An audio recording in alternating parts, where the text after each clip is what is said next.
Bem, pessoal, o primeiro assunto que nós vamos falar são exatamente sobre as fraturas expostas. E o grande questionamento, a grande situação é qual é a atuação que o generalista pode ter nesse tipo de trauma, né? Mas a primeira coisa que a gente deve se perguntar é o que é uma fratura exposta, né? Ou definir o que é uma fratura exposta. Então, podemos dizer que toda solução de continuidade que se tem do meio externo ou uma situação de contato com um hematoma de uma fratura, com hematoma fraturário, pode e deve ser considerado como uma lesão, como uma fratura exposta.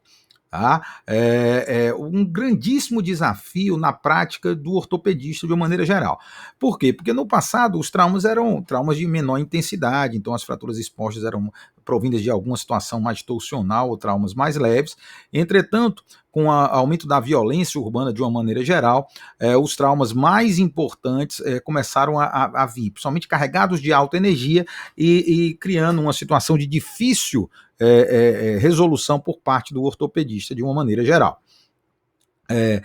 Mas o que é que significa ser uma fratura exposta?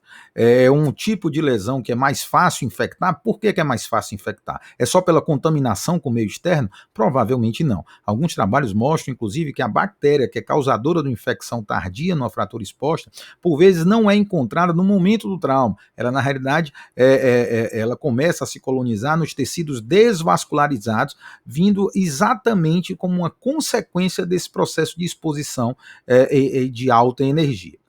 Então, essa gravidade de situações nos fez, então, classificar. O ortopedista adora fazer classificação, e em fraturas expostas não é diferente, mas essa classificação em especial é uma classificação, gente, importante para que os generalistas que não forem aí da turma serem ortopedistas conheçam, porque conhecer essa classificação faz com que vocês otimizem a atuação enquanto generalistas, e essa atuação efetivamente é que vai mitigar situações de desfecho ruim, como o desfecho de infecção. Então, esse cara aí, chamado Ramon Gustillo, em 1976, descreveu ou fez uma classificação que tentava dar valor universal e, principalmente, conseguir dar prognóstico de acordo com a fratura. Ele observou que o tamanho é muito importante. Então, ele desenhou uma classificação baseada no tamanho da exposição, onde as lesões tipo 1 são as lesões inferiores a 1 centímetro, as lesões tipo 2 são as lesões entre 1 e 10 centímetros, e as lesões tipo 3 são acima de 10 centímetros. A tipo 3 se subdivide em A, B e C, de acordo com A, quando você consegue, a ferida, você consegue fechar o ferimento sem nenhum tipo de tensão. B, quando esse fechamento sem tensão não é possível. E tipo C, quando você tem uma lesão vascular associada a essa situação. E como abordar? Qual é a situação ou onde devemos atuar nas situações das fraturas expostas? Primeiramente, essa atuação baseia-se em algumas premissas, né? O controle de vias aéreas de uma maneira geral e o controle e avaliação do indivíduo de forma global, a imobilização do membro, precocemente administrar antibiótico, isso, repito, evita o desfecho final ruim, que é o desfecho de infecção, de uma maneira muito premente, além de realizar desbridamentos evitando tecido desvitalizado e repeti-los quanto for necessário, sem a preocupação de fechar de uma maneira precoce esse tipo de lesão. Mas quando cada um deve atuar? O que é que deve ser feito de maneira pré-hospitalar?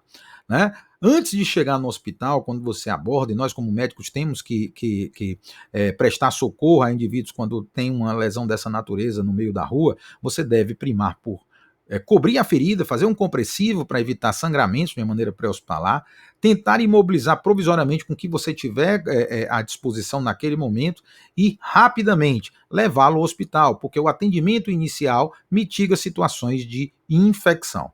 E quando chegar no hospital, principalmente aí vocês que daqui a 2 anos estão saindo da faculdade, alguns vão trabalhar no interior e esse interior não tem ortopedista. Né? Existe sim, e a atuação do generalista é muito importante de maneira precoce. Tá?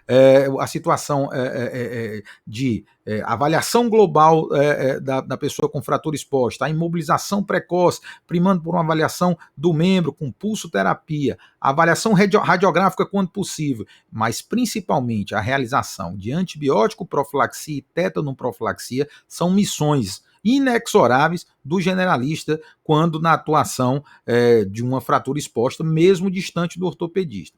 Do ponto de vista de tétano-profilaxia, a profilaxia é o esquema tradicional. Os que tiverem dificuldade de ver no vídeo, eu vou disponibilizar aí em PDF a aula, mas que é de acordo com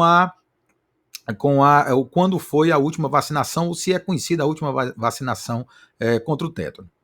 Mas o mais importante é a antibiótico profilaxia lastreada, baseada na classificação de Gustilo, ou seja, pelo tamanho da ferida. Aí eu estou colocando para fins acadêmicos, para a gente normatizar e termos só um esquema de antibiótico profilaxia, o esquema utilizado pela Subcomissão de Infecção Hospitalar do Instituto de Ortopedia e Traumatologia da USP, que acabou findando num trabalho publicado em 2013, mas outras instituições têm as suas os seus protocolos. Mas nesse protocolo primava que a classificação grau 1, ou seja, quando a fratura exposta era grau 1, deve-se ministrar cefalosporina de primeira geração no momento do acesso, que deve ser em até 1 hora após a chegada do indivíduo no hospital. Isso continuar por 48 horas, terminando, ao final das 48 horas, 12 horas de antibiótico via oral. E nas lesões grau 2 e grau 3, realizar clindamicina, associado ou não à gentamicina de acordo com o ambiente de contaminação. Ou seja, se o indivíduo, por exemplo, cair num ambiente contaminado, como um esgoto ou como uma vacaria, associar essa situação à gentamicina, é assim o protocolo.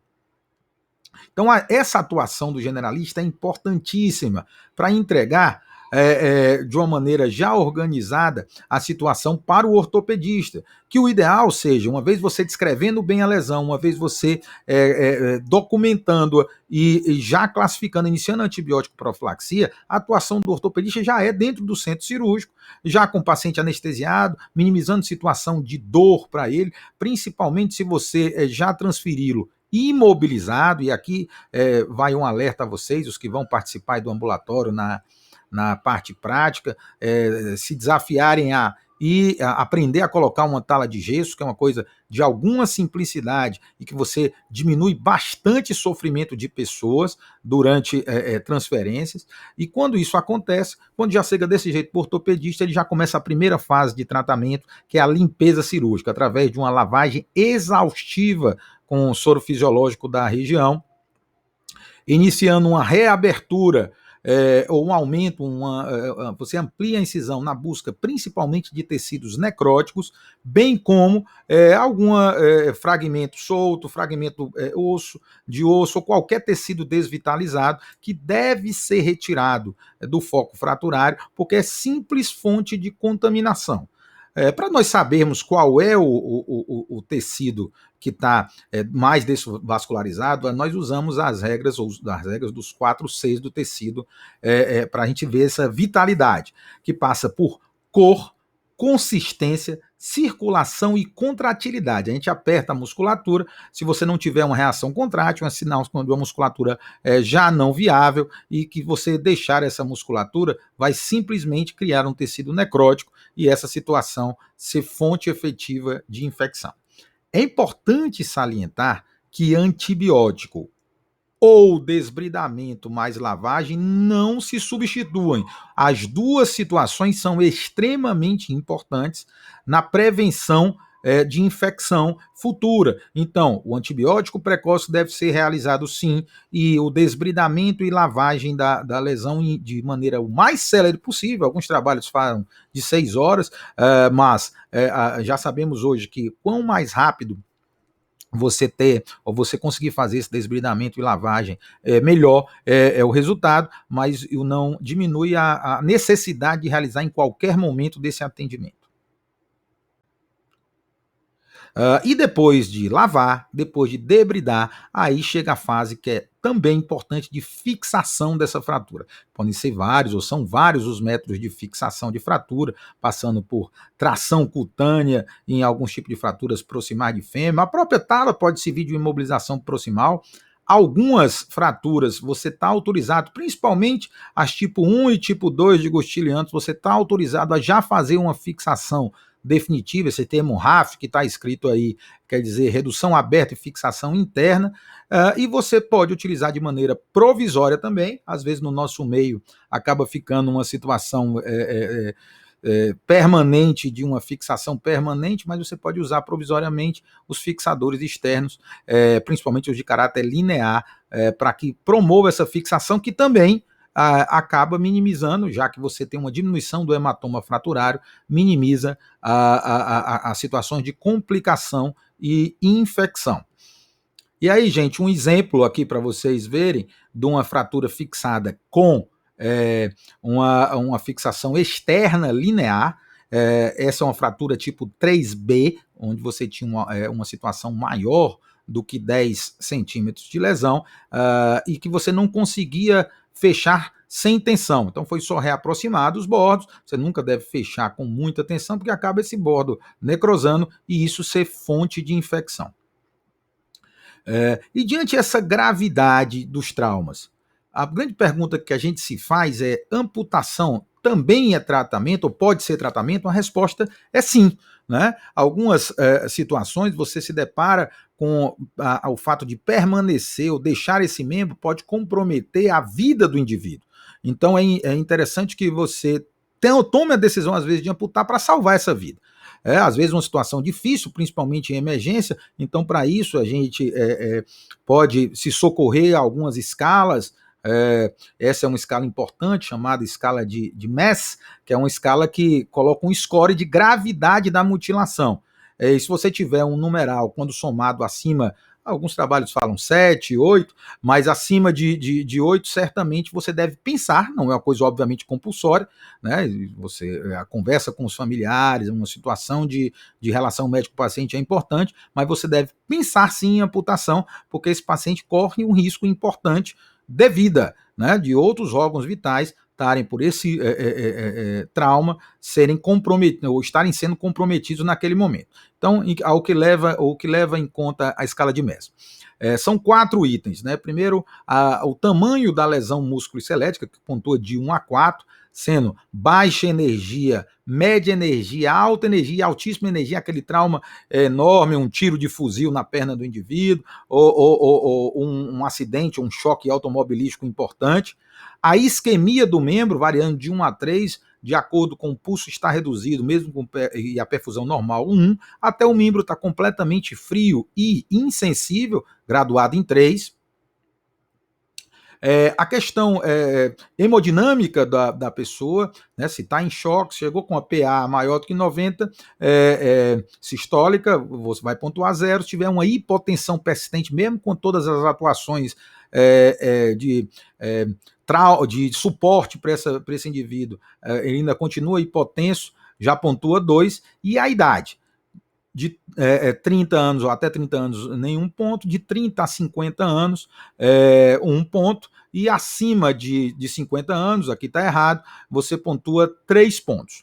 Tá? Então, de acordo com essa avaliação de MES, é que nós teremos ou conseguimos tomar uma decisão clínica de pensar em amputação e guardando, obviamente, a boa relação médico-paciente dentro de uma urgência, você se coloca como opção esse tratamento, tá, gente?